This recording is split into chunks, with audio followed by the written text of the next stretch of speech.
시간 나가니까 풀이하는 거 이왕이면 지금 오답하시는 걸 추천드릴게요. 볼 건데 1번에서는 중력에 대한 설명으로 옳은 것만을 고르라고 되어 있습니다. 중력은 다른 말로 만류인력이라고 부른다고 했는데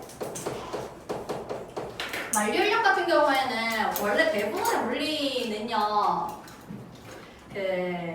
공식을 암기 안 해도 실생활에서 보기 좋게 나와요. 그런데 만류인력은 공식 안 외우면 절대 못해요. 왜? 너희가 우주에 가서 살면서 가만히 서 있는데 공을 던져가지고 공이 나한테 다가오는지 안 다가오는지 관찰을 할 게 아니잖니? 그런 게 아니니까. 그래서 만류인력 같은 경우에는 그냥 그렇구나 공식으로 암기하시는 걸 추천드릴게요. 그래서 공식으로 외우면 이제 만류인력 F는요 R 제곱분의 라지 G, 라지 M, 스몰 M이 되는데 이때 R은요 물체 사이의 거리 그리고 라지 M과 스몰 M은 각각의 질량이라서 공식으로 외우는 게 저는 싫어요 하면 외우실 때 거리가 멀수록 거리와 힘은 반비례하네요. 즉 중력은 작아진다. 그리고 질량이 클수록 질량은 중력과 비례하죠. 즉 힘이 커진다. 라고 이렇게 보시면 될 것 같습니다. 그래서 기억선지 질량이 클수록 물체 사이에 작용하는 중력의 크기는 크다. 기억 맞고요. 니은선지 지표면 근처에서 지표면 근처에서 즉 지구상에서요. 여기서 물건이 있을 때 요 중력은 다른 이름이 인력, 만류인력이라 했으니까 서로 잡아당기는 방향으로 힘이 작용하죠. 그러니까 물체에 작용하는 중력의 방향은 연직 아래 방향이다 해서 니은선지 맞죠? 그 다음 디귿에서 물체 사이의 거리가 멀수록 물체 사이에 작용하는 중력의 크기는 증가한다 되어 있는데 감소해요. 따라서 디귿땡. 즉 답은 기억 니은 3번이 되겠죠. 왜? 저희 점수 중에 누가 제일 높아요? 우리 점수 중에 몇 점? 몇 점? 평균은 80점. 85점이 제일 높았어. 근데 90점이 나왔어. 그래서 지금 1번 문제 같은 경우에는 공식으로 외우시거나 또는 이렇게 거리가 길면 중력이 작다. 그리고 질량이 크면 중력이 크다. 라고 보시면 될 것 같아요. 그래서 암기 문제입니다. 그 다음에 4번 볼게요. 4번에서 그림은 수평 방향으로 물체 A를 던지는 순간 같은 높이에서 물체 B를 가만히 놓았을 때 블라블라 하고 있는데 A 같은 경우에는요 옆으로 던졌어요. B 같은 경우에는 가만히 놨어요. 같은 높이에서 했대. 그러면 A부터 볼게. A는 수평 방향으로 그리고 연직 방향으로 나눠서 볼 건데요. 수평 방향은 옆으로 얘기하는 거죠. X축. 연직 방향은 Y축 얘기하는 거죠.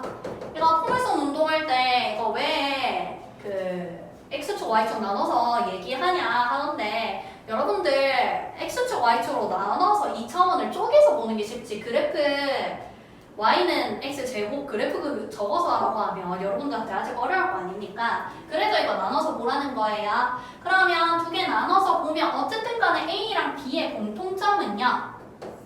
얘네 둘 다 공통점이 중력을 받아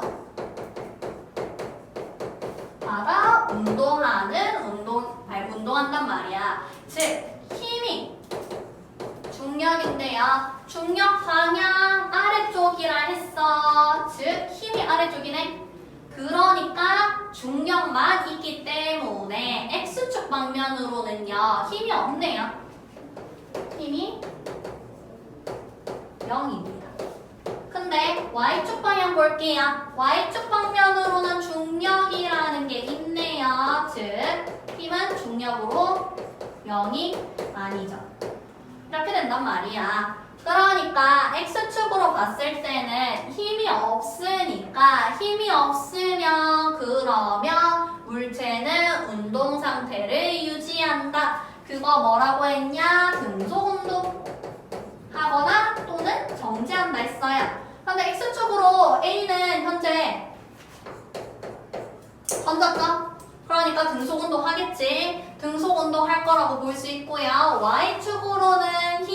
중력으로 일정해. 왜? 중력은 계산할 때 mg 9.8 m으로 계산한다 했고요. 이때 물체의 질량 떨어지면서 바뀌진 않죠. 따라서 중력값이 일정하다. 그러면 하는 운동 자유낙하 또는 다른 말로 등가속도 운동을 하고요. 이 등가속도나 자유낙하가 뭘 얘기하는 거냐 하냐면 얘는요 시간에 따라 속도가 일정하게 증가하는 운동을 우리가 등가속도 또는 자유낙하라고 했어요. 이렇게 된단 말이지. 그 다음에 B 볼게요. B는요 여기서 가만히 놓았대. 그러면 B는 X축으로 즉 수평 방향으로 얘도 동일하게 힘이 없어요. 힘이 없는데 힘이 없으면 결과 운동하고 있던 놈은 등속 운동. 그 다음에 정지해 있던 애는 정지. 그런데 X축 방면으로 보시면 B 정지해 있었죠? 즉 따라서 계속 얘는 X축으로 정지. 그러니까 Y축으로 볼게. Y축으로는 연직 방향 얘기하는 거고요. 연직 방향으로는 얘도 힘, 중력 있고 즉 0이 아닌 상태란 말이야. 그 값은 9.8m. 그러니까 요 놈도 자유낙하하겠지. 자유낙하한다는 결론이 나옵니다. 그래서 기억부터 볼게요. 기억에서 이거 기억선지 많이들 틀리셨던데요. 수평 방향 속력은 일정하게 증가한다라고 되어 있어요. 일정하게 증가한다고 되어 있는데 등속 운동은요 증가하는 게 아니라 속도 유지되는 놈이죠. 즉 속도가 증가하는 게 아니라 속도가 일정하다고요. 기억은 틀렸다는 거고요. 니은선지 물체가 운동하는 동안 연직 방향의 가속도는 A와 B가 같다 되어 있는데 중력받아서 운동하면 가속도 값은 9.8 얘도 9.8로 두 개가 같죠. 따라서 니은선지는 맞는 선지죠. 그 다음 D객선지 수평면에는 B가 A보다 먼저 도달한다 되어 있는데 두 개 A랑 B랑 비교하면요 얘네 높이는 A와 B가 같죠. 왜? 동일한 높이에서 던진다고 했고요.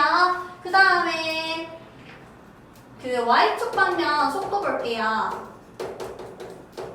방면 초기 속도 보면 둘 다 정지 상태로 A와 B가 또 똑같죠. 그 다음에 Y축 방면 가속도 볼게요. 가속도도 9.8로 A와 B가 같죠. 따라서 얘네를 봤을 때 높이 같아, 그리고 초기 속도 같아, 그리고 가속도 같아. 그러니까 이런 경우에는 제가 동시에 도달한다 했습니다. 동시 도달. 따라서 디귿선지도 맞는 거죠. 틀린 거죠.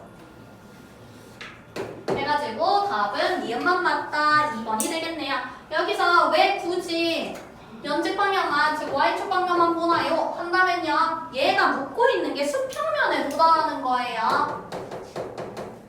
수평면 도달을 묶고 있으니까 수평면 도달은 관련 있는 게 Y축하고 관련 있는 거죠.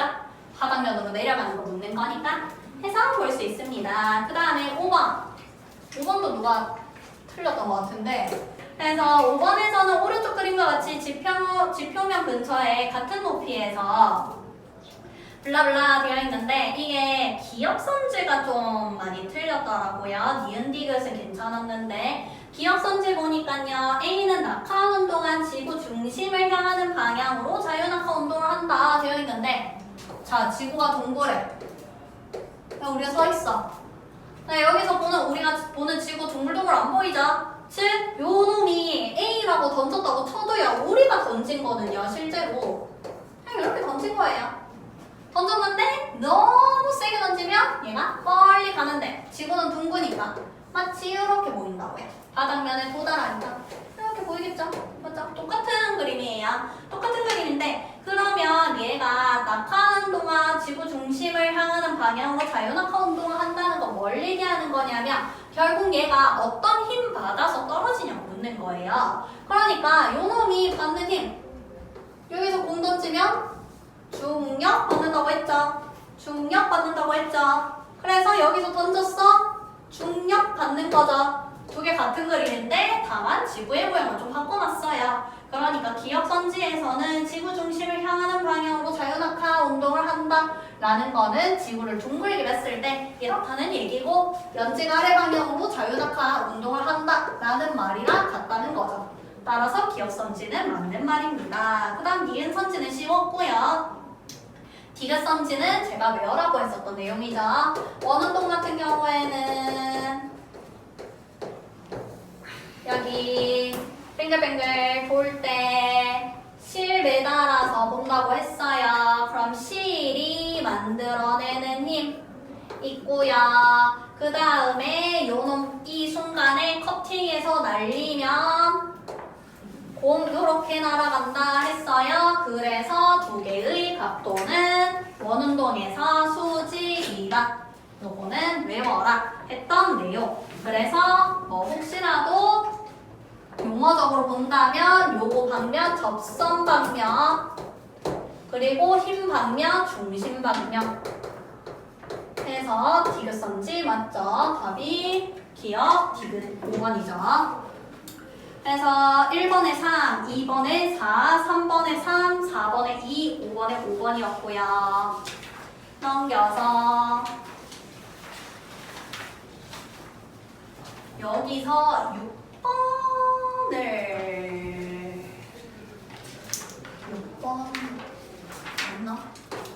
가물가물하네 뒷페이지부터 6번 틀리신 분도 계셨던 것 같은데 6번에서 관성과 관련 있는 현상으로 옳은 것만을 보기에서 있는 대로 고르래요. 일단 기억선지 볼게요. 기억에서 큰 힘으로 블라블라 하고 있는데요. 이거 보기 전에 관성부터 정리하자면요. 관성은요. 정지해 있던 놈은 계속 정지하려고 해요. 그리고요. 운동하던 놈은 등속 운동하려고 해요. 이게 관성이었단 말이야. 나 하려고 한다는 거지. 늘 항상 그렇게 돼야 되는 건 아니에요. 그럼 기억에서 큰 힘으로 던졌대. 그랬더니 더 멀리 날아간대요. 가만히 있던 놈을 던졌는데 그 얘기는 가만히 있던 놈은 계속 가만히 있으려고 하는 게 관성이라 했잖아. 그러니까 기억선지는요. 큰 힘을 던졌더니 날아갔대. 얘는 관성 법칙 아니고요. 그럼 요 놈은 뭡니까? 한다면 얘는요. 힘을 많이 줬더니 멀리 날아간대요. 뭐가 커져서 그러냐? F-MA에서요. 힘이 커지니까 가속도가 커진 거예요. 그래서 가속도가 커지면 속도 변화량이 시간당으로 더 커지니까 더 멀리 날아가겠지. 그래서 얘는 뉴턴 2법칙 얘기예요. 뉴턴 2법칙. 그 다음에 니은선지. 정지해 있던 애가 갑자기 출발했더니 몸이 버스의 반대. 운동 방향이랑 반대로 간대요. 이게 뭔 말이냐? 요놈이 정지해 있었어요. 그러면 안에 있는 손잡이 이렇게 있었겠죠? 있었을 텐데 얘가 이렇게 가.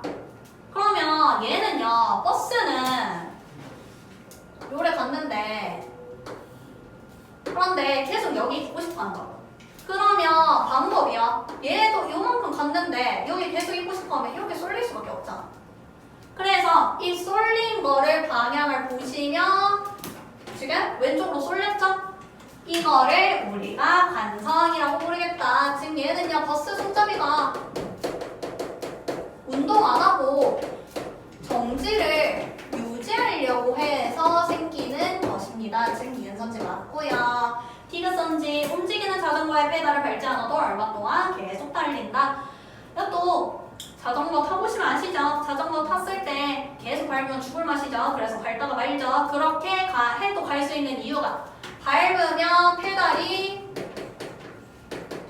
운동을 하고 있으니까 그 운동을 유지하려고 하는 성질 때문에 그래서 계속 달릴 수 있는 거지. 즉 운동. 디귿 맞죠? 그래서 답은 5번이 되겠네요. 그 다음 9번. 9번에서는 그림은 수평면에서 직선 운동을 하는 물체의 운동량을 시간에 따라서 나타냈대요. 그래서 물체의 질량은 5kg래요. 시간에 따른 운동량 그래프를 나타냈다.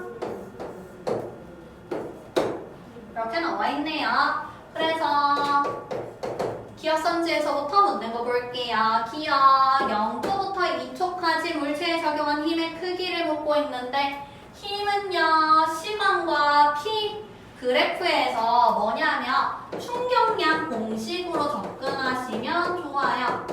운동량 충격량 파트도요 암기하셔야 돼요. 왜? 여기도 그냥 새로운 물리량을 정의했기 때문에 여기도 암기 안에서 보면 이제 풀 수 없는 암기 파트입니다. 그래서 충격량은요 정의가 운동량의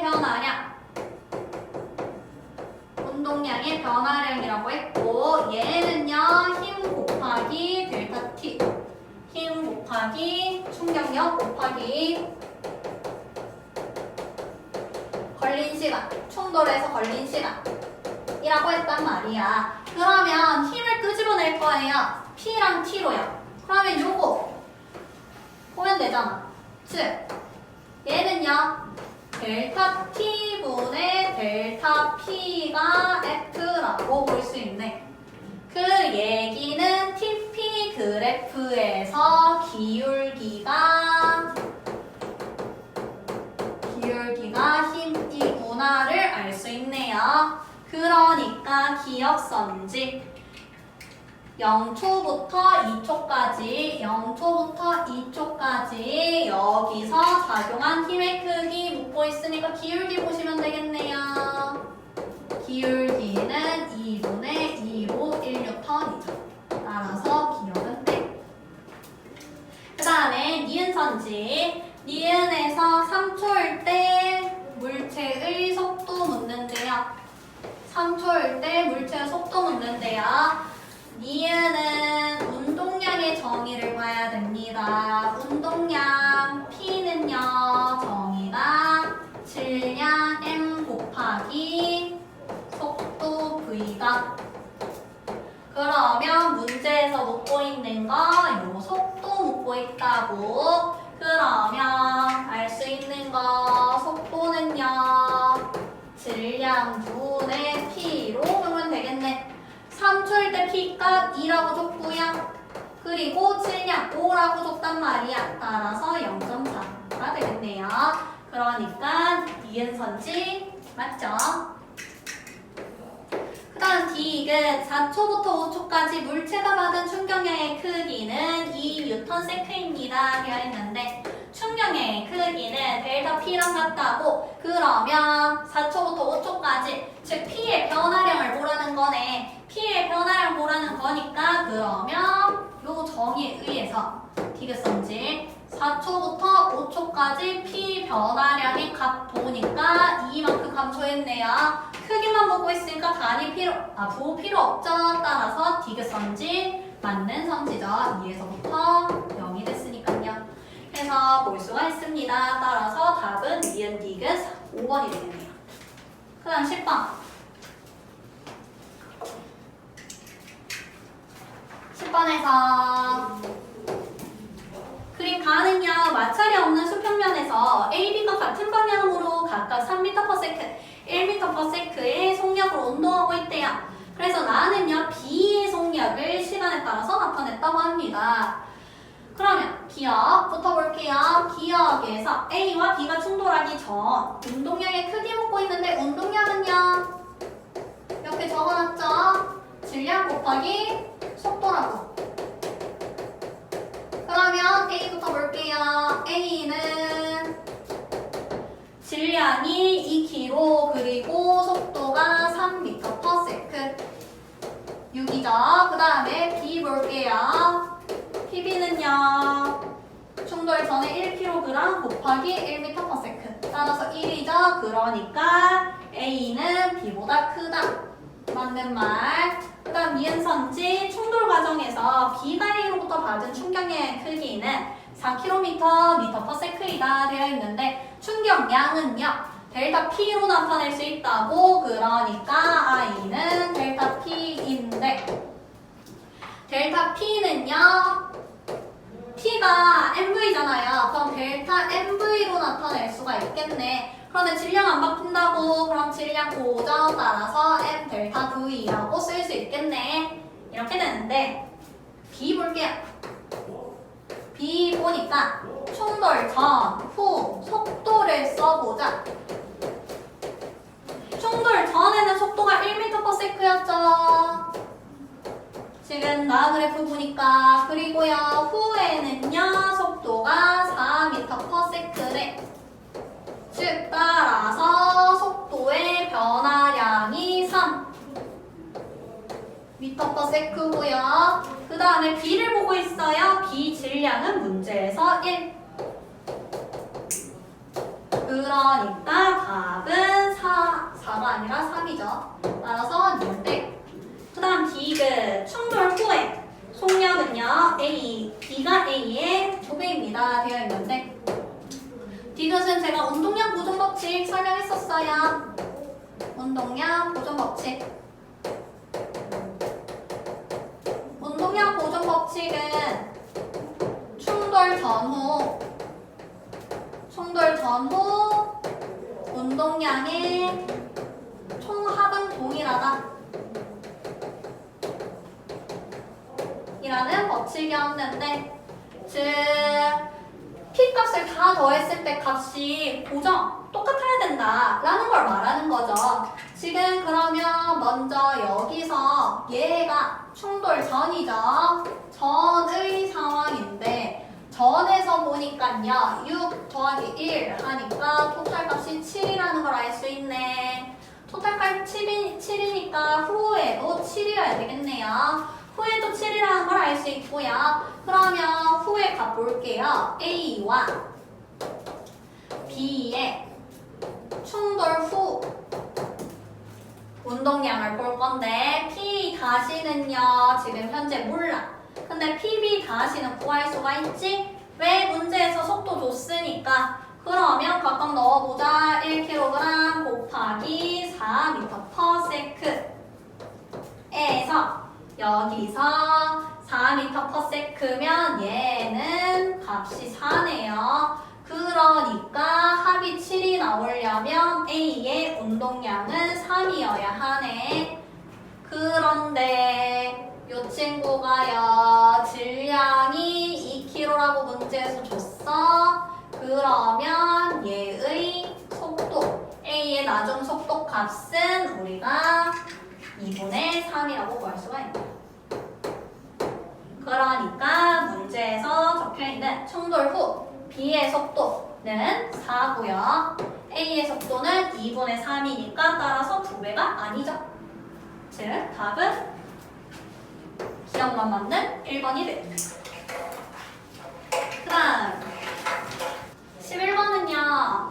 그림과 같이 정지해 있는 질량이 0.15kg인 야구공에 방망이로 0.01초 동안 힘을 작용했더니 야구공 속도가 60m/s가 됐대요.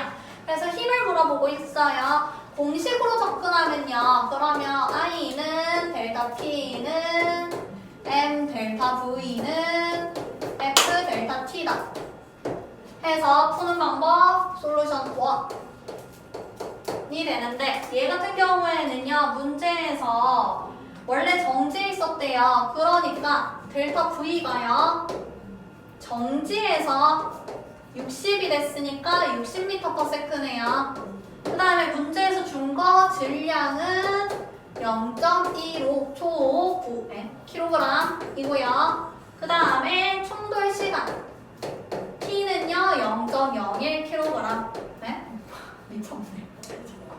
0.01초 이렇게 되는 거죠. 그래서 요거를 갖다 집어넣어요. 그럼 풀리겠지? 해가지고 푸는 방법 하나 있고요. 여기 집어넣어서 푼다는 거죠. 그 다음에 솔루션 2는요 얘는 가속도의 정의로 접근하는 방법인데, 왜 F는 ma라는 거를 우리가 알고 있단 말이야. 그런데 가속도는요 정의가 시간 변화량 분의 그러면 속도 변화량과 시간 변화량을 봤을 때 얘도 갖다 집어넣으면 되죠. 그래서 힘 구하시면 답이 900N이 나옵니다. 따라서 11번은 답이 5번입니다. 그다음 12번 도 많이 틀리셨더라고요. 12번은 많이 틀려서 기억이 나요. 12번에서는 띠틀 넘게 한대요. 근데 이거 학생 A를 진짜 많이 틀렸던데 중력은요? 질량 곱하기 9.8이라고 했어요. 물론 뛰면서 그래 10에 한 마이너스 6승 킬로미터 10에 마이너스 한 9승 킬로그램쯤이야 빠질 수는 있겠지. 근데 요거 하나 뛴다고 그렇게 질량이 많이 바뀌면 여러분들은 해골만 남겠죠. 그러니까 그거를 봤을 때 이거 띠틀 한다고 질량 안 바뀐다고요. 그러니까 질량은 유지. 그러면 중력도 유지.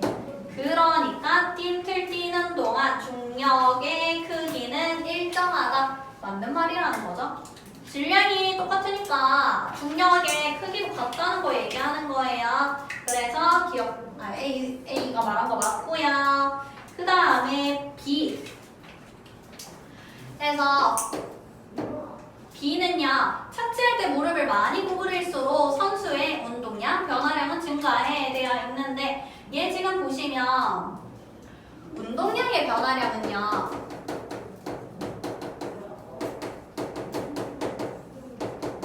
운동량의 변화량은 델타 P니까 델타 P는요 M 델타 V로 쓸 수 있다고. 그러면 요 말은 무슨 말이냐면요 무릎 많이 구부리면 착지 속도가 달라집니까? 라는 걸 묻는 거랑 같아요. 즉 왜 질량 유지된다고 했으니까요. 근데 무릎 많이 구부린다고 착지 속도가 달라지는 건 아니지 않습니까? 그냥 착지할 때 더 시근하게 떨어지는 거죠. 뭐 아무튼 그런 느낌이야. 그러니까 델타 V는요 착지식 속력을 이야기하는 거고 그렇기 때문에 요 놈은 변화가 없다는 거죠. 같은 높이에서 떨어지니까 변화가 안 생기죠? 그러니까 변화 없고 즉 운동량의 변화량도 변화가 없다는 거죠. 그래서 B가 말고 틀렸고요. 그 다음에 C는 대부분 맞았던데 C에서는요 무릎 많이 구부리면 그러면 착지하는데 걸리는 시간 늘어나지. 그러니까 힘량이 감소하겠죠. 그래서 뛸 때 착지할 때 또 뛰어서 착지해야 되죠. 자 이거 보시면 13번에서 가원하는요 자동차의 충돌 사고를 대비한 안전장치를 나타냈대요. 해서 에어백이랑 범퍼랑 있는데 에어백하고 범퍼는요 범퍼나 둘 다 교통사고 났을 때 살아남으려고 만들어 놓은 거죠.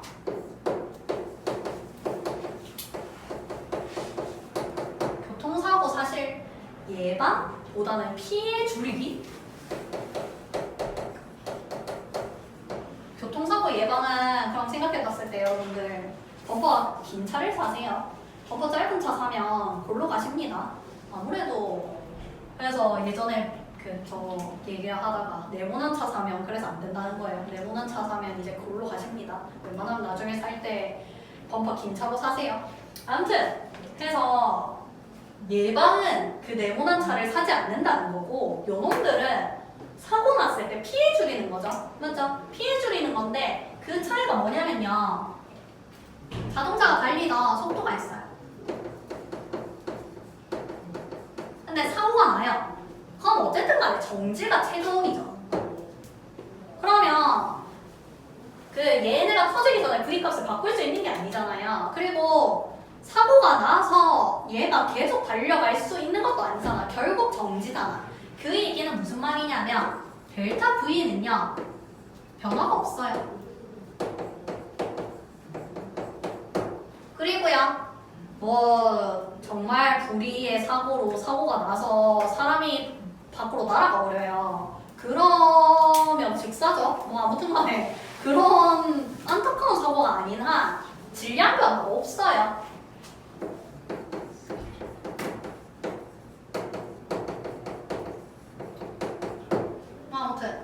없습니다. 변화가 없다는 건 무슨 말이냐? m 델타 v에 변화가 없어요. 근데 m 델타 v가 누구였냐? 이거 델타 p죠? 이거 뭐냐? i죠? 즉 충격량에 변화는 없습니다.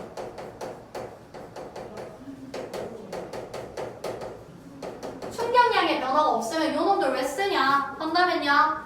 에어백은요 터지는 거죠. 쿠션이죠. 달걀을 떨구는데 달걀 땅바닥에 떨구는 거 vs 침대 위에 떨구는 거 당연히 침대 위에서는 잘 안 깨지고 바닥에서 당근 깨지겠죠. 그러니까 에어백은 교통사고에서 침대 같은 역할이라고요. 즉 얘는 i 값에 변화는 없는데 그런데 i는 f 델타 t로 쓸 수 있다고요. 그러면 여기서 사고에서 살아남으려면 t를 늘려서 f를 줄이는 방법이 있겠지.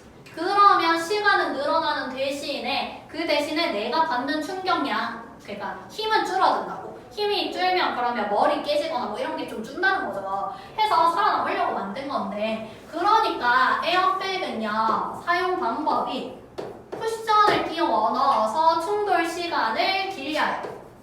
그러면 내가 받는 힘의 양은 줄어들겠지. 그 다음 범퍼도 똑같아요. 범퍼가 길면 그럼 내가 저 어디 들이박는 시간하고 뭐 건물 벽에 들이박았어요. 건물 벽에 들이박았으면 범퍼 찌그러지는 동안에는 제가 안 들이박는 거잖아요. 그러니까 그 얘기를 봤을 때 범퍼 찌그러지는 시간이 생기면 T가 길어지겠지. 그러니까 F가 줄어든다. 얘네 둘 다. 그러면 기압선지 힘 받는 시간을 길게 합니다. 맞죠? 니은선지 물체가 받는 힘의 크기를 감소시킵니다. 맞죠? 디귿선지 물체의 운동량의 크기를 크게 합니다. 운동량의 변화는 없다고요. 그리고요 디귿선지는 당연히 아닌 게 운동량의 크기를 크게 하면요 골로 가는 정도만 더 커진다는 거죠. 왜? V가 어차피 더 커진다는데 과속해서 살아남겠습니다랑 같은 말로 디귿선지는 틀려서 기억 니은 답은 3번입니다. 그 다음 14번 자연학과 보고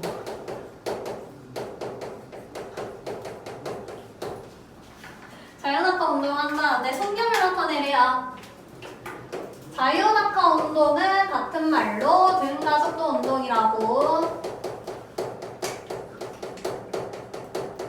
등가속도 운동은요 정의가 시간에 따른 속도의 변화량이 일정하니까 그래프 이렇게 나와야 되죠.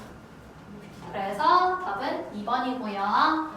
혹시라도 다른 그래프 그린다면요 시간에 따른 가속도 한다면요 자연학과 운동은요 중력 가속도 받아서 운동하는 거였어요. 그런데 중력 가속도는 9.8로 계속 일정하다 했었죠. 따라서 그래프 이렇게 일자로 나오겠지. 그 다음에요 여기서 하나 더 시간에 따른 위치 변화량.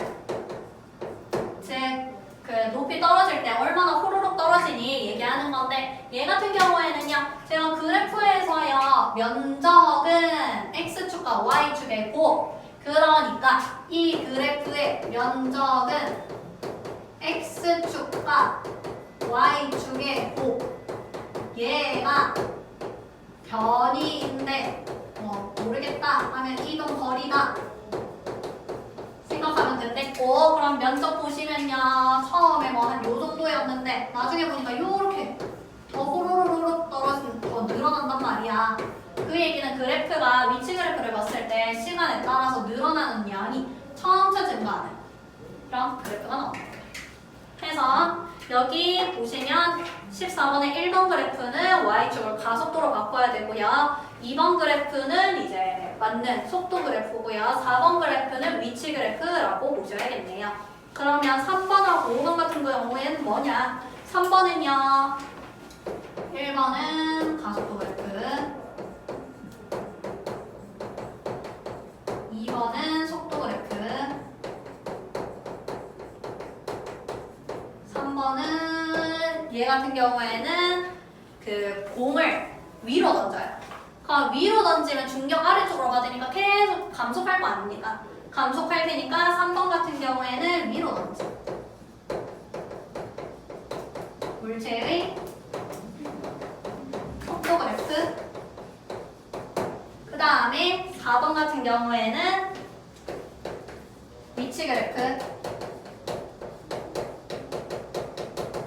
그리고 5번은 얘는 속력이 지금 이렇게 되어 있는데 얘 그래프를 봤을 때 뭐라고 볼 수 있냐면 이렇게 나와 있는데 얘 그래프에 그러면 시간에 따른 속도 그래프를 본다면 그냥 요 자체로 본다면요 어떤 운동이냐면 여기서 기울기는요 제가 기울기는 x축분의 y축이라 했어요. 그럼 기울기가 x축분의 y축이라고 이거 가속도정이죠. 그러니까 가속도가 점차 감소하는 그래프가 되겠죠. 그래서 5번 그래프는 사실 뭐 속도 그래프로는 잘 안 나옵니다. 그런 그래프다. 아니면 위치 그래프로는 나오긴 하는데 모르셔도 될 것 같아요. 제가 아무튼 14번의 답은 2번입니다. 그 다음에 17번도 많이 틀렸던데 이거 보니까 일단 틀린 사람들 유형이 두 가지던데 첫 번째 그래프 의미하는 거 몰라서 틀리신 분들 이거는 개념 몰라서 틀린 거고 그 다음에 문제 똑대 안 읽어서 2초부터 4초라고 되어 있는데 0초부터 4초까지 토탈 넓이 구해가지고 4 곱하기 4 곱하기 2분의 1 해서 8번 아니 답 4번 찍은 사람들 해서 두 종류로 나뉘시던데 볼게요. 예 그래프가요 시간에 따른 흰 그래프예요. 즉 시간에 따른 흰 그래프인데 묻고 있는 게 2초에서 4초까지 운동량의 변화량 묻는단 말이야. 운동량의 변화량은 델타 P를 의미하는데 이거 충격량의 정의지. 그러면 얘는 F 델타 T 이렇게 공식이 된다고요. 그렇다면 구하라고 하는 게 이놈이니까 X축, Y축. 즉 델타 P는 X축과 Y축의 곱으로 구하면 되겠네. 왜?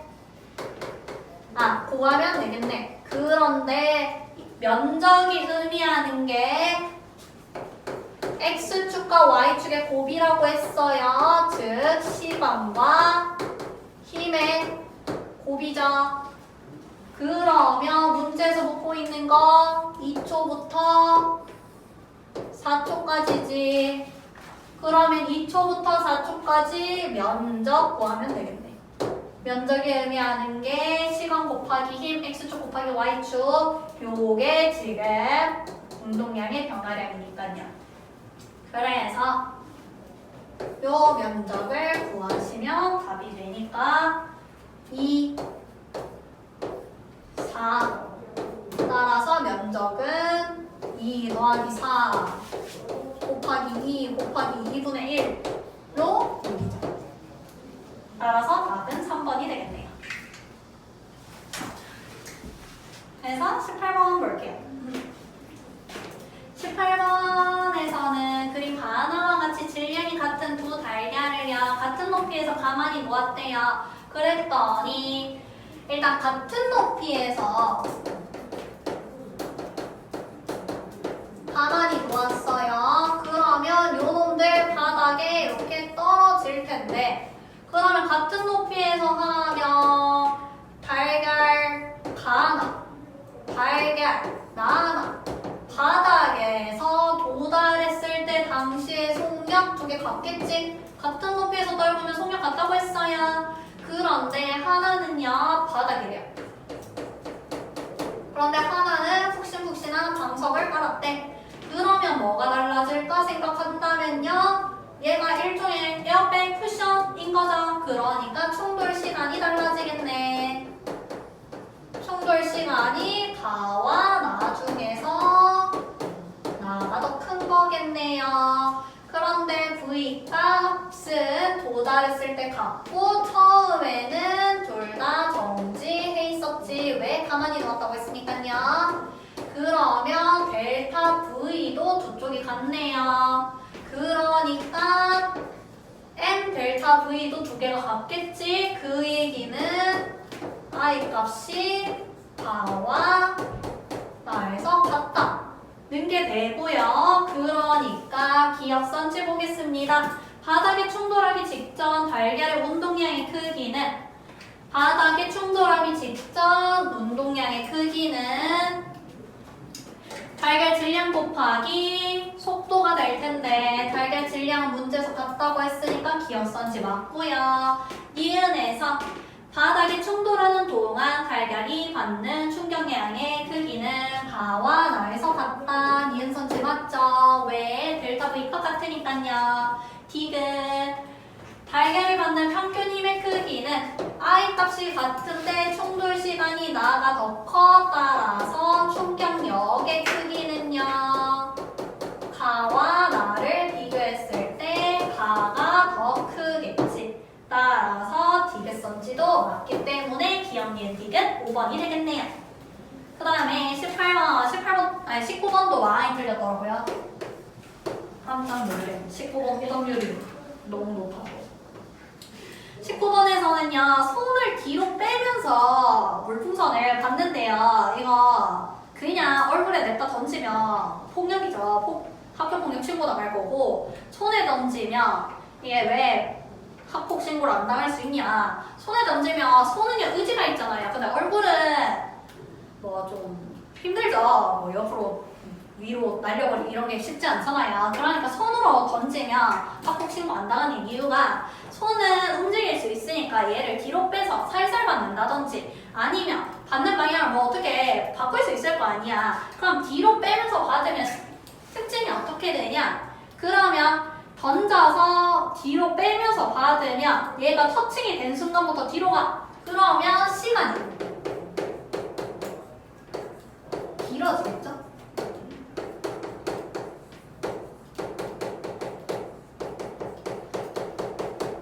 뒤로 빼면서 받는다는 말은 시간이 길어진다는 거를 얘기하고요. 그러면 토탈 어쨌든 힘값은 작아지겠지.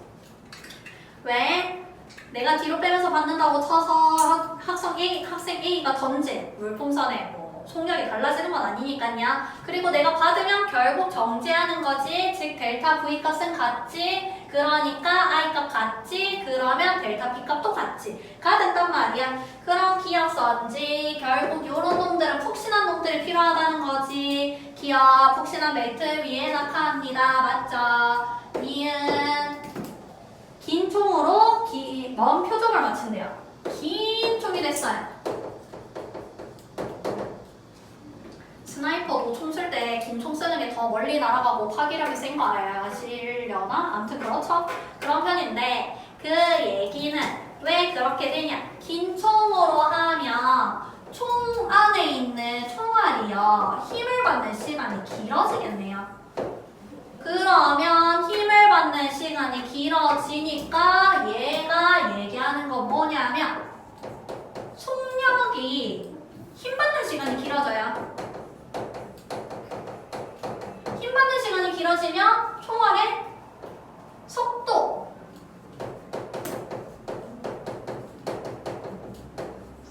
자체가 더 빨라지겠죠? 총알의 속도 자체가 빨라지면 그러면 운동량도 커질 거고 그러면 충격량도 커지니까 더 센 총이 된다는 거죠. 해서 얘 같은 경우에는 운동량을 결국 키우는 방향이죠. 그래서 니은은 틀렸죠. 그리고 총알에서 생각해 봤을 때요. 이게 뭐 아기들 노는 총도 아니고 힘 줄여서 또는 그 뭐 해먹을 거니까 새 맞출 건데 뭐 새를 살살 맞춰서 새를 배려하는 그런 좋은 세상 뭔 소리야 아무튼 해가지고 디귿선지 볼게요. 무릎을 구부리면서 찾지 않네요. 아까 얘기했던 거 해가지고 따라서 답은 기억 디귿 3번이죠. 그 다음 20번도 얘는 생각보다 정답률이 높던데 20번은 그림과 같이 영초일대 물체 A를요 수평 방향 속력 V로 던지는 순간 물체 B를 가만히 놓으면 2초일대 A와 B가 만난대요. 그러면 얘 아까 몇 번이더라? 아무튼 앞에 모식이 던진 거랑 비슷한 문제인데 두 개가 같은 높이에서 떨어져요. 그러니까 도달까지 수평면에 도달할 때까지 걸리는 시간은 A와 B가 같다는 거 먼저 알 수 있고요. 그런데 문제에서 B를 가만히 놓았더니 B가 여기 도달하는 게 2초래. 그러니까 A도 여기 도달하는데 2초가 걸리겠네요. 2초가 걸리고 그리고 문제에서 A가 여기서부터 여기까지 10m를 이동했대. 즉, 이 10m라는 놈은 수평이동 거리죠. 그런데 수평 방향으로는요, 등속 운동한다고 했죠. 그러면 등속 운동을 한다는 거, 거속시 초등학생 때 배우는 거, 거속시에 의해서 거리는요, 속력 곱하기 시간이네. 그래서 그 거속시에 의해서 거리는요 속력 곱하기 시간이죠. 그런데 수평이동 거리가 10m래. 그리고 속력은 V로 던졌대. 그런데 도달까지 2초 걸렸대. 그러니까 V는 5m/s일 것이다 라는 거 알 수 있어요. 그래서 기억선지 기억에서 V는 5m/s입니다. 맞죠? 그 다음에 니은선지 1초일 때 A와 B 사이의 거리를 묻고 있는데요. Y 방향으로는요. 얘네 떨어지는 게 시간에 따라서 이동 거리가 같다고 했어요. 그럼 1초일 때 만약에 A가 여기라면요. 그럼 B도 위치가 1초일 때 높이가 이렇게 되겠네. 그런데 A는 수평으로 이동하는 게 초당 5m라고. 그러면 A는 여기서부터 이렇게 5m 이동을 했겠네요. 그런데 지금 문제에서 준 조건을 보면 제가 그림을 거지같이 그렸는데 여기 위치가 같죠? 그 얘기는 얘가 위치가 두 개가 같으니까 이 친구가 여기 있다는 거지. 아무튼 요만큼 차이가 난다는 거죠. 그러니까 그림 바꿔야겠다. 너무 못 그렸다. 이렇게 된다는 건데 그러면 여기가 10m라는 거고 그러니까 문제에서 묻고 있는 1초일 때 A, B 사이의 거리는요 1초일 때 A와 B 사이의 거리는요 요만큼 길이가 되겠네. 즉 10m에서 5m 뺀 5m가 1초일 때의 A와 B 사이의 거리가 되기 때문에 니은선지 맞죠? 그다음 디귿 1초일 때 연직 방향 속력은 A가 B보다 크다 되어 있는데요. 연직 방향 속력은 의미하는 게 여기 그려놓은 1초 때의 아랫 방향 속력을 얘기하고요. 둘 다 봤을 때요. 연직 방향으로는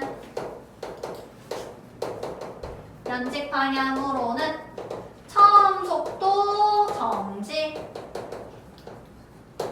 그리고 시간 1초 걸렸다 줬고요. 그 다음에 가속도 동일해요. 그러니까 연직 방향 그래프를 그리면 이렇게 나올 거라고. 그런데 가속도 크기가 같네. 그럼 VT 그래프 Y축 방면으로 동일하게 그려지겠네. 그러면 1초 뒤에 속력 묻고 있으니까 두 개는 같겠죠. 값을 물어본다면요. VT 그래프에서 기울기가 9.8이 나오는 거지. 그러니까 디귿선지에서 1초일 때 연직 방향 속력은 9.8 0.8m/s로 A와 B가 같죠. 따라서 디귿선지도 맞네요. 즉 답은 기역, 니은, 디귿 답이 아닌데? 크다라고 돼 있구나. 기역, 니은 답은 3번이죠. 해서 이렇게 풀이 마무리하겠습니다. 일단 요거 오답 숙제 고요. 오늘부터 볼 거는 다시 물리지옥에서 탈출해서 지구가 볼 거예요. 158쪽이요. 근데 이제 남은 거 거의 다 지구밖에 없어요. 다음 물리는 통합과학 2에서 나옵니다. 네, 이것은 너희들의 선택이었으니. 수불제다, 수불제. 아, 요새 이런 거 안 쓰나? 안 써야겠다. 줄임말 같은 거. 그래서 158쪽에 지구 시스템의 구성 요소 이거 볼 건데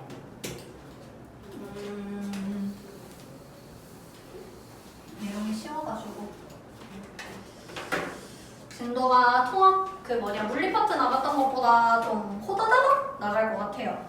근데 파이팅 하시고 내용부터 쓱 보자면 먼저 지구계 라는 거는 중학교 1학년, 2학년, 3학년 하면서 쭉 다 나오죠. 외권 빼고 다 나와요.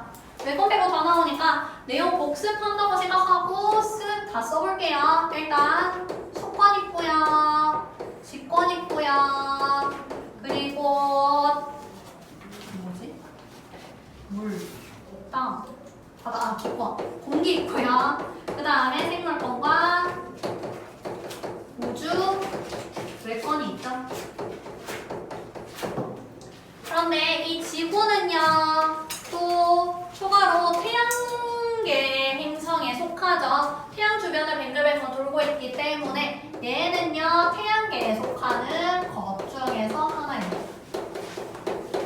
그래서 지구계는 태양계에 속하는데 그 태양계 중에서 지구계는 속권, 직권, 기권, 생물권, 외권으로 되어 있어요.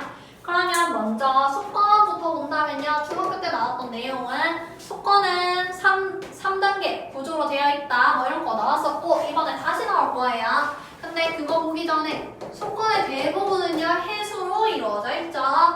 해수로 되어 있고 해수에는 짠물을 얘기하는데 해수 반대말로 담수가 있죠. 담수가 있고 해수는 짠물, 담수는 안짠물. 뭐 이렇게 있어요. 여기서 해수에서 나오는 것들이 추가적으로 뭐가 있지? 뭐고 담수에서 나오구나. 담수에서 나오는 게 담수의 대부분은 빙하입니다. 그 다음에 하천수, 호수, 그리고 지하수. 또 분포가 되어 있다. 그래서 지하수가 굉장히 적기 때문에 우리가 살아갈 때 지하수를 써먹는데 얘네 아껴서 써라 해서 착하게 살자. 중학교 때 뭐 블라블라 나오는 내용들 이런 거 나오고요. 그 다음에 속권의 층상 구조는 오늘 볼 거예요. 층상 구조. 나왔었어요. 이거 나왔었고요. 그 다음에 또 나오는 거. 엘니뇨 라니냐가 사회 시간에 중학교 때 나온다고 하던데 모르면 말아라. 그 다음에 속권에서 또 나오는 거야. 기권까지 하고 봅시다. 기권하고 직권하고 볼 건데 직권에서는 중학교 1학년 때 나왔던 걸로 기억합니다. 아닌가? 2학년 때 나왔나? 뭐 하여튼 나왔는데 여기서 지각, 멘틀, 외핵, 내핵 해서 중학교 때는 그냥 지각, 멘틀, 핵으로 있다 라고 하거나 아니면 지각, 멘틀, 외핵, 내핵으로 있다 이렇게 4개의 층상구조로 보거나 아무튼 간에 직권에서 또 층상구조 나오고요. 층상구조는 또 볼 거예요.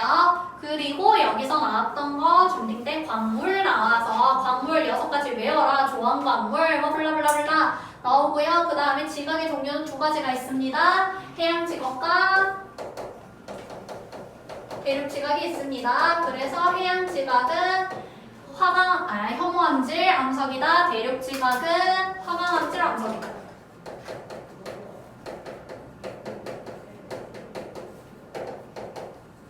이런 거 나오고요. 그 다음에 멘틀 같은 경우에는 대류 현상이 일어난다. 그래서 멘틀 대류로 인해서 지구에서 지진이 일어나거나 또는 화산활동이 일어납니다. 뭐 이런 내용들 중학교 때 나왔었어요. 그리고 외핵에서도 대류가 나타났는데 이 외핵은요 대류로 인해서 자기장이 나타난다 라는 거 나오고요. 그리고 또 나오는 게 뭐가 있을까? 로우로 비치치면인가? 뭐 이런 거 나오죠? 모호면. 해서 뭐 그런 것들도 나왔어요. 지각과 멘틀 사이의 경계를 모호면이라고 부른다. 그래서 모로 비치치면 이런 거 있는데 이거는 통합과학에서는 안 나와서 뭐 아무튼 요 정도 볼 거고. 그 다음에 기권에서는요 나오는 내용이 중학교 3학년 때 나오는 내용이었는데 내려왔나? 기억이 안 나네. 그래서 중학교 3학년 때 나오던 내용으로 중2도 저기압 나왔고요. 기압, 기단, 전선, 뭐 태풍, 악기상 뭐 이런 것들, 비, 웨오닝 뭐 이런 것도 하면서 나오고요. 또 추가적으로 여기도 층상구조 나왔어요. 얘도 즉 층상구조 볼 겁니다.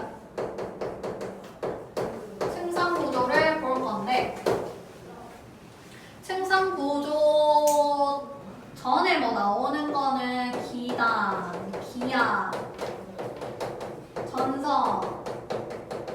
그래서 중2도 저기압. 다른 말로 온대저기압이라고 나오고요. 이게 언제 나오지? 중3 때 나오나? 기억이 잘 안 나네요. 아무튼 해가지고 이렇게 중2도 저기압, 온대 저기압, 기압, 기단, 전선 나오고 태풍 이런 것들까지 해서 뭐 블라블라블라 나왔었습니다. 그래서 뭐 층성 구조는 4개의 층으로 돼서 뭐 기권이 어떻게 형성이 되어 있는지 뭐 이런 것들 나왔고요. 그리고 여기서 또 한 번 착하게 살려 나와요. 수권, 직권 섞어가지고 온실효과 얘기하면서 우리가 이산화탄소 배출량이 너무 많아가지고 소 맨날 맛있다 잡아먹으니까 걔네가 이산화탄소를 너무너무 많이 뱉어서 지구가 너무 더워져요. 그러니까 착하게 사세요. 뭐 이런 거 나오자. 그런 거 나오고요. 그 다음 생물권 님들 어디 사나요? 얘기하는데요. 우리 직권에 살자. 물고기 수영하자. 그 다음에 새 날자. 즉 직권, 수권, 기권에 아니면 비행기 날자, 수영하자. 다 살아갈 수 있죠. 공부한다. 그래서 생물권 나오고요. 그 다음 외권 같은 경우에는 외권에서는 뭐 태양광, 달 같은 것들로 인해서 생기는 일들을 얘기하는 거니까 여기서 많이 틀리는 거 지구계에서 또는 지구 시스템에서는 이제 뭐 태양계와 봤을 때 독립적이다 또는 상호작용이 없다 이런 말로 나오면 즉 틀린 말이라는 거. 왜? 외권에서 태양과 달을 얘기하기 때문에 태양과 달과의 상호작용까지 이야기를 합니다. 그래서 이렇게 내용들이 나올 거예요. 이렇게 나올 거고, 그렇다면 지구가 있는 태양계에서는요 수금, 지, 화, 목, 토, 천 해서 외권에서 나오는 게 뭐 아무튼 그런 행성들에 대해서 다루는 게 중1 때 나오죠. 맞지? 중1 7단원 별과으나? 모르겠다. 아무튼 그 무슨 단원에서 수금지와 목토, 천, 해 나오면서 지구형 행성, 목성형 행성, 달 뭐 공전한다, 지구 공전 자전 하면서 뭐 북쪽 하늘 본다, 서쪽 하늘 본다 이런 거 나오잖아요. 그런 거 나오는데 근데 왜 수금, 지화, 목토, 천, 해 행성들 중에서 유일하게 지구에만 생명체가 살 수 있냐? 라고 한다면요 햇빛이 적당하겠죠. 왜? 햇빛이 너무 뜨거우면 그러면 물이 수증기가 돼서 날아가. 아무도 못 살아. 그 다음에 물이 너무 추워요. 너무 추우면 그러면 물이 다 얼음이 되겠네. 그러니까 액체 상태의 물이 있기 위한 적절한 에너지가 있어야 되고요. 그 다음에 대기가 없으면요. 뭐 별똥별 떨어질 때마다 다 죽는 거죠. 깨꼬닥 하는 거니까 따라서 대기층 예쁘게 있어야 되고요. 그 다음에 자기장 같은 것들도 있어야만 태양에서 나오는 물질들이 있는데 예를 들면 태양에서 나오는 물질들은요 계속 맞으면 방사능 폭탄 계속 맞는 거랑 똑같아요. 사람이 살 수 있을 리가 없잖아요. 그래서 사람이 살 수 있는 이유는 지구에 요놈 자기장이 있어서 태양 자기장을 막아줘야 그러니까 우리가 살아갈 수 있다고. 그래서 뭐 아무튼 적합한 것들이 잘 이루어져서 지금 살 수 있다라는 걸 얘기하고 있습니다. 그래서 여기는 간단해서 159쪽에 있는 중요 개념 체크 바로 그냥 가고 같이 볼게요. 1번에 아닌가? 4명이니까 하나 둘 셋 넷 하나씩 시키면 안 될까? 바로 볼랬는데 흥미가 떨어졌다.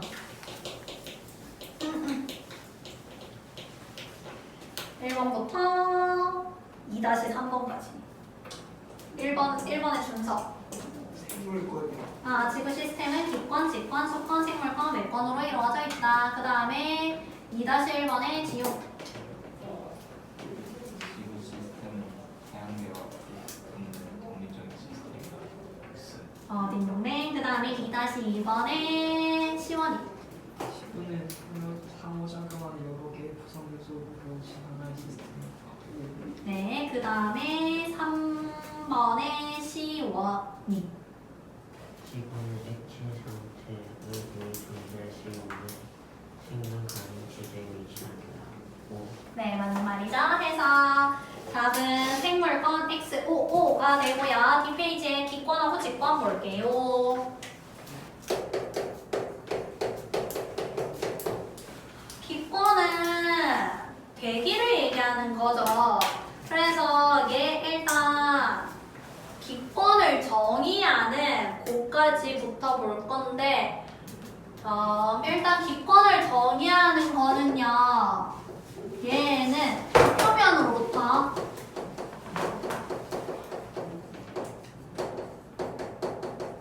(1000km까지를) 우리가 기권이라고 부릅니다.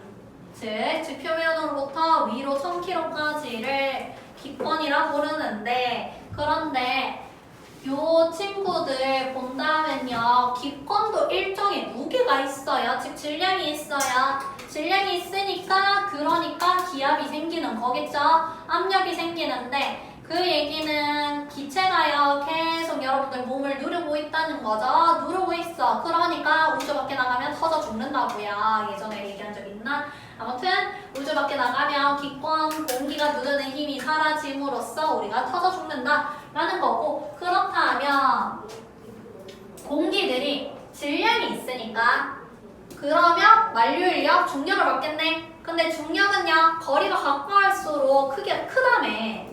아까 1번 문제 할 때 그러니까 그 얘기는 그 질량이 작은 애들은요 바닥면에 붙어 있어야 그나마 중력을 느낄 수 있겠네요. 그리고 서로서로 잡아당기려면 아래쪽으로 내려오는 게 커지지.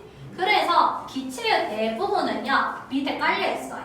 깔려 있는데 그게 어느 정도냐 한다면 99% 정도가요 30km 아래에 있습니다.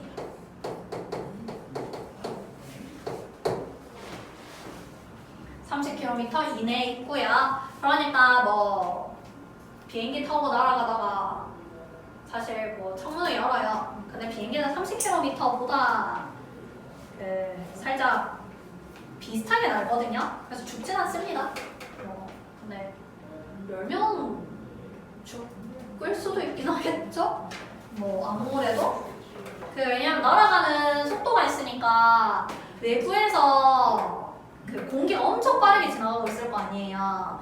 공기는 빠르게 지나가는데 비행기 내부는 공기가 갇혀있죠. 그러면 외부에서 속도가 너무 빠르니까 그것 때문에 차 같은 거 달리고 있는데 창문 열면 바람 훅 들어오잖아요. 그래서 그 바람이 약간 아프게 느껴지잖아요. 그런 것처럼 비행기 문을 열면 비행기가 나는 속도로 밖에 있는 공기가 날고 있어. 그러니까 그 공기가 힘이 너무 세겠죠. 힘이 너무 세서 그러면 비행기 창문을 여는 순간 비행기 창문으로부터 엄청난 힘이 오니까 내가 밀려나겠지. 그럼 밀려나면 비행기 자체에서 힘을 받으면 비행기가 이렇게 흔들릴 수 있겠죠. 그러면 비행기가 추락할 수도 있겠죠. 그래서 그 함부로 열지 말라는 거예요. 열면 기포도 하나고 해서 뭐 아무튼 그런 상식이 있고 아무튼 간에 요놈들 성분 기권에는 무엇이 가장 많습니까? 한다면요 과자 살면 요새는 과자가 없고 질소만 있죠? 그 이유는 질소가 지구에 넘쳐나거든요. 그래서 질소가 가장 많고요. 그 다음 두 번째로 산소가 많습니다. 그래서 주 성분들은 질소와 산소로 얘네가 전체의 99% 이상을 차지합니다. 그래서 이렇게 있고 그 외에는 뭐 이상 기권의 층상 구조는요 높이 올라갈수록 기온이 어떻게 변하냐에 따라서 층을 나눌 건데 일단 산에 올라가요. 추워지죠. 즉 올라가면 먼저 기온이 떨어집니다. 떨어지다가요. 그리고 다시 기온이 올라요. 기온이 오르다가 그 다음에 다시 기온이 떨어져요. 그리고 다시 올라가요. 하는 특징이 있는데 얘네 특징을 왜 이렇게 되는지 그 다음에 이 층들의 이름이 무엇인지 그리고 어떤 특징이 있는지 이런 것들을 다 외우셔야 됩니다. 그래서 외울 게 좀 많은 챕터인데 먼저 층을 그러면 온도 변화에 따라서 나눌 거라고 했으니까 떨어지는 층 1번, 높아지는 층 2번, 그 다음에 다시 떨어지는 층 3번, 그리고 다시 온도 올라가는 층 4번이라고 할게요. 이렇게 되어 있는데요. 여기서 보면 일단 아셔야 되는 내용이 어떤 내용이 있냐. 태양 복사 에너지와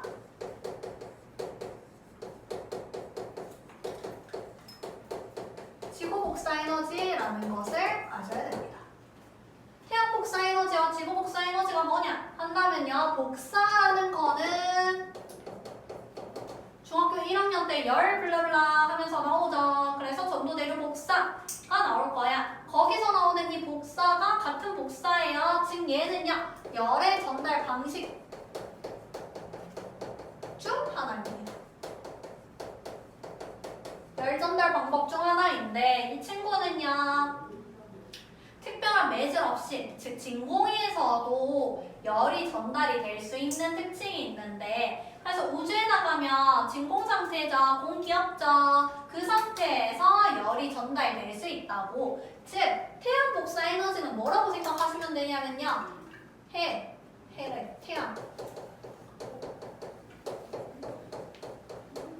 있으면 지구가 있죠. 그러면 우리 태양에서부터 지구에 오는 햇빛 있지? 거기서 나오는 열, 즉 온도를 높여주는 따뜻해. 그 다음에 낮에 빛, 햇빛이 비쳐. 그래서 열과 빛이 있는데 이 열과 빛을 우리가 태양 복사 에너지라고 할 거예요.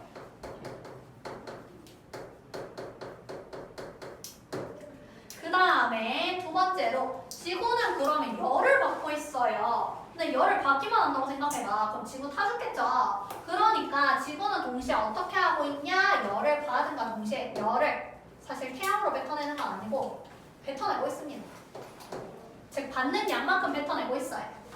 받는 양만큼 지구가 뱉어내고 있는데 이 뱉어내는 열 에너지의 형태도 우리 눈에 안 보이고요. 하물며 우주 밖으로 나가겠지. 그 얘기는 진공에서도 전달이 된다는 얘기고 얘도 복사 형태로 가고 있어요. 얘를 지구 복사 에너지라고 해요. 그러니까 키가 그 애들 요새는 그런 인성 뭐라나 모르겠는데 키 작은 애들 놀릴 때 니는 아래쪽에 있으니까 여름에 더 덥겠다 이러면서 쓸데없는 시비 틀 때 그게 과학적으로 근거가 있다는 거예요. 맞는 말이네. 그래서 이런 식으로 이제 볼 수 있다는 건데 즉 그 얘기는요. 여기 기권에서도 봤을 때요. 바닥에 있으면 바닥에서도 열이 나고요. 그다음 위에 있으면 햇빛 때문에 열 받는다고. 그러면 요 햇빛 때문에 열 받는 곳은 햇님이랑 가까우면 가까울수록 덥겠죠. 그 다음에 지구한테 열받는 지구 복사 에너지를 받는 쪽은요. 지구랑 가까우면 가까울수록 덥겠죠. 그럼 그 경계선이 어떻게 되냐? 여기가 그 마이너선이에요. 지금 요 밑에는요. 지구 복사 에너지의 영향력이 더 크고요.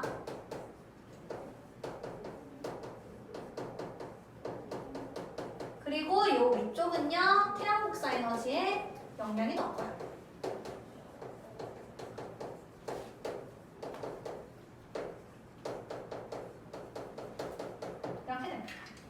이렇게 되는 상황인데 그러면 정상적이라고 생각을 한다면요. 지구 복사 에너지 영향권은요. 바닥에 가까우면 더워야 돼. 맞지? 여기서 열 나고 있으니까요. 그럼 정상인 놈들 보면 온도가 기온이 여기 바닥이 높아야 되니까 여기랑 여기는 정상이죠. 근데 요 놈 이상이야. 맞지? 바닥에 가까우면 따뜻해야 되는데 더 춥잖아. 그 다음 얘는요 정상이죠. 태양 복사 에너지 영향권이죠. 해서 태양이랑 가까워지니까 더워졌어. 지구랑 가까워지니까 더워졌어. 근데 요 놈 이상해. 해서 요 놈이 중요하다는 거예요. 왜 이상하면 문제에서 물어볼 거 아니에요. 해서 그게 나올 텐데 그럼 먼저 각각의 권들 이름부터 붙여볼게요. 4개의 권이 있는데 먼저 맨 밑에 있는 권을요. 대륙권이라고 부르고요. 그 다음에 대륙권은 대륙권이라고 이름 붙은 이유 자체가요. 대륙에서 대륙권이에요.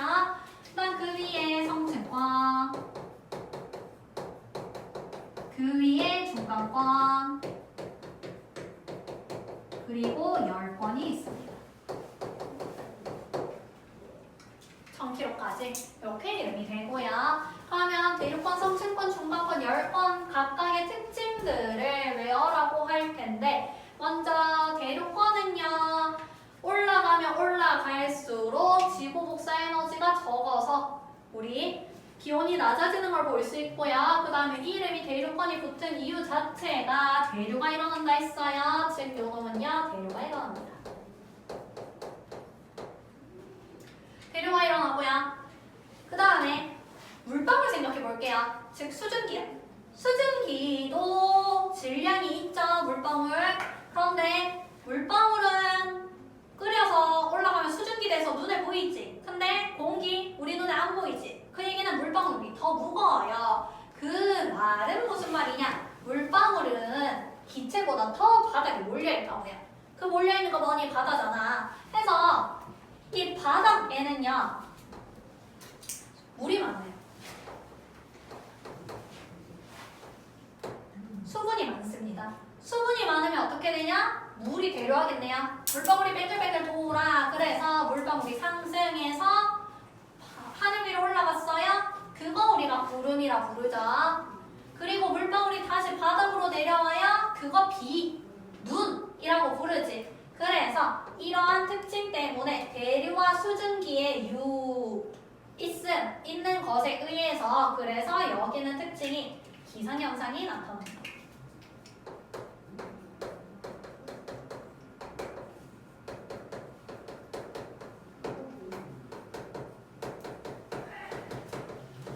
기상현상이 나타나고요. 그 다음에 두 번째 성층권 볼게요. 성층권은요 보니까요 대륙권에서 대류가 나타났던 이유를 설명하자면요 아래가 온도가 높아요. 위에가 온도가 차가워요. 그러면 뜨거운 부분 위로 올라가 차가운 부분 밑으로 내려가 뱅글 돌아. 그래서 대류가 일어나요. 그런데 성층권 보세요. 아래쪽 추워. 위에 더워. 이거는 마치 에어컨을 바닥에서 틀고 히터를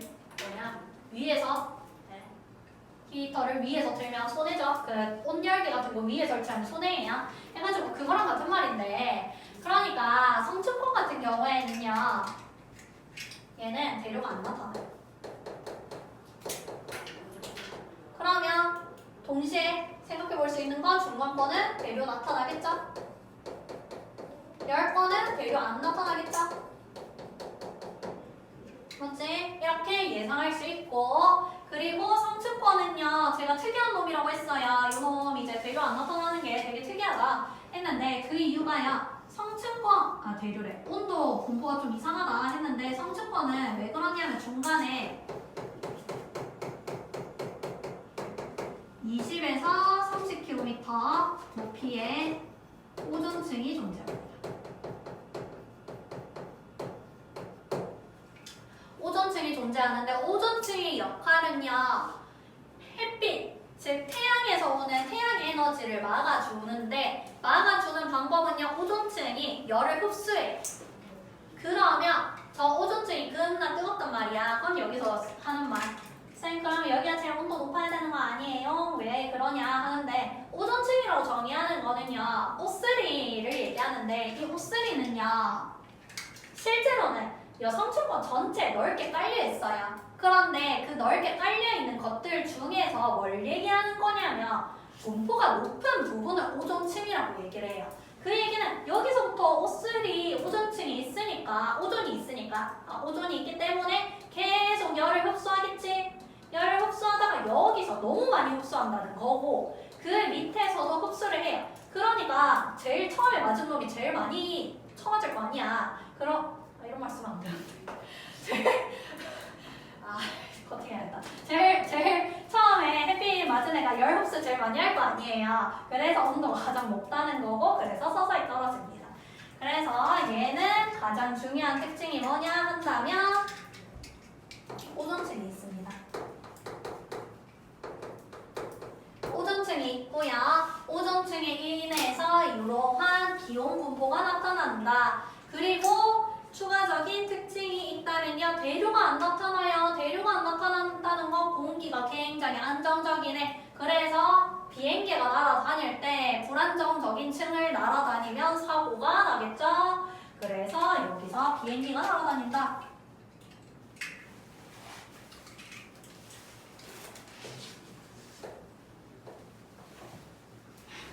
그냥 쓰자. 안 되겠다. 비행기. 그랬는데. 그 다음에요. 중간권은요. 일단 대류 현상이 나타나는데요. 그런데 아까 물 다 바닥에 있다고 했어요. 그럼 얘는요. 수증기가 없겠죠. 수증기가 거의 없어요. 그러니까 얘는 대류는 나타나는데요. 기상현상은 안 나타납니다. 이거 왜 쌤 굳이 안 나타나는 거 글로 쓰냐 한다면요. 문제에서 요놈 두 개 많이 비교해요. 중간권과 대류권. 비교하면서 둘의 공통점을 서술하세요. 둘의 차이점을 서술하세요. 그래서 나타나는 결과를 쓰세요. 해가지고 문제에서 많이 내요. 그래서 굳이 쓰는 거예요. 그 다음에 중간권의 특징은 어떻게 되냐면요. 일단 열권은요. 대기가 굉장히 희박해요. 희박해서 그래서 아까 전에 왜냐하면 요 바닥에 99%가 다 있다고 했단 말이에요. 그럼 요만큼에서 1% 있는데 위로 올라갈수록 더 없으니까 열권은 그냥 없다고 봐야겠죠. 그 얘기는 어떻게 되냐. 중간권에서는 이제 별똥별 나타납니다. 그래서 여기가 처음으로 뭐 떨어졌을 때 타는 첫 번째예요. 그래서 여기에서 나타나는 별똥별을 우리가 유성이라고 부를 거예요. 네, 유성이 나타난다. 네, 빨간색으로 썼어요. 노란색. 유성이 나타난다. 라는 특징이 있고요. 그 다음에 열권. 열권 같은 경우에는 태양 복사 에너지를 흡수해서 위로 올라갈수록 기온이 올라가는 정상적인 층이라고 했습니다. 해서 얘는 태양 복사 에너지를 흡수하는데 얘는 공기가 없어서요. 그래서 특징이 공기가 있으면 일교차가 작아져요. 그래서 지구가 따뜻하게 살 수 있어요. 그런데 열권은 공기가 없죠. 그러니까 해 뜰 때는 너무 더워. 해가 질 때는 너무 해가 진 이후에는 너무 추워. 그런 거를 우리가 일교차가 크다라고 얘기하죠. 그래서 10번의 특징에 일교차가 크다라는 특징이 있습니다. 그리고요, 저 극지방 뭐 가면 북극, 남극 가면 오로라 나타나는데 그 오로라가 나타나는 곳도 여기 10번입니다. 오로라랑 유성은 많이 나오진 않는데 많이 틀려요. 두 개를 같다고 생각하시는 건지. 아무튼 해서 많이 틀려서 적었고요. 그 다음 10번은 또 다른 특징이 있다면 그 전리층이라는 게 있는데 전리층이 뭐냐면요. 태양에서 아까 전에 방사능 같은 거 튀어나온다 했잖아요. 그 방사능 같은 게 사실 방사능 뭐 입자라고 해도 뭐 그 정도의 입자는 아니긴 한데 아무튼 그런 나쁜 전자기파가 나오는데 전자기파랑 동시에 눈에 안 보이는 이온 물질들이 많이 나오거든요. 그런데 그 이온 물질들이 우리한테 또 안 좋아요. 그래서 그 이온들이 기권에서 타면 뭐가 되냐면 오로라예요. 근데 그 이온들이 살아남아 있으면 그러면 그게 전리층이에요. 해서 여기에 전리층이 나타나는데 그 전리층을 활용해가지고 우리가 써먹습니다. 어디에? 통신해요. 그래서 인공위성 이런 거 써먹을 때 써먹는 애가 전리층인데 많이 나오는 건 아니기 때문에 하얀색으로 적어볼게요. 전리층. 그래서 이런 특징, 이런 활용도가 있다. 가 있고요. 그래서 이제 160쪽과 161쪽 내용을 본 건데 기권의 이용 같은 경우에는 뭐 잘 살 수 있다, 온실 효과 일어난다, 제가 처음에 설명드렸던 우리 숨쉬기 좋다 뭐 이런 것들 적혀 있어서 한번 읽어보시면 될 것 같고 그래서 사실 민초까지 끝고 끝내려고 했는데 시간이 다 됐네요. 숙제만 얘기할게요. 숙제는 168쪽에서 그쪽까지 7번까지고요. 6번, 7번까지. 그리고 오답. 다음 평가. 생각해보니까 영상 듣는 애는 어차피 시험도 없어서 못하구나. 해서 이렇게